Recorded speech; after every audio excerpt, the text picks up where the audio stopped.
நேந்திரம் பழத்தை பார்த்த உடனே நம்ம கேரளால சாப்பிட்ட பழம்பூரி தான் ஞாபகம் வந்தது. விட்டுருவோமா? நம்ம கண்டிப்பா ட்ரை பண்ணிட வேண்டாம் அப்படின்னு சொல்லி ட்ரை பண்ணதுதான் இந்த ரெசிபி.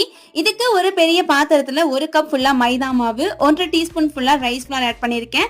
ஒரு 3 சின்ன டீஸ்பூன்ல ஒயிட் சுகர் ஆட் பண்ணிட்டு கொஞ்சமா பிஞ்ச் அளவுக்கு உப்பு, கலருக்காக லைட்டா மஞ்சத்தூள் ஆட் பண்ணி எல்லாத்தையும் ஃபர்ஸ்ட் மிக்ஸ் கொடுத்துக்கிறேன். இப்போ இது கூட ஒரு 1/2 டம்ளர்ல இருந்து 1 டம்ளர் அளவுக்கு பஜ்ஜி மாவு கன்சிஸ்டன்சி வர வரைக்கும் நல்லா இந்த மாதிரி மிக்ஸ் பண்ணிக்கோங்க.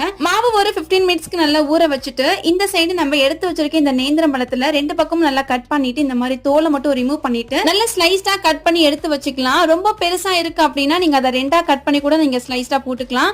இந்த வாழைப்பழம் ரொம்ப பழுக்கவும் கூடாது, ரொம்ப காயவும் இருக்கக்கூடாது. ஓரளவுக்கு பழுத்து இருந்தாதான் இந்த ரெசிபிக்கு ரொம்ப டேஸ்டா இருக்கும்.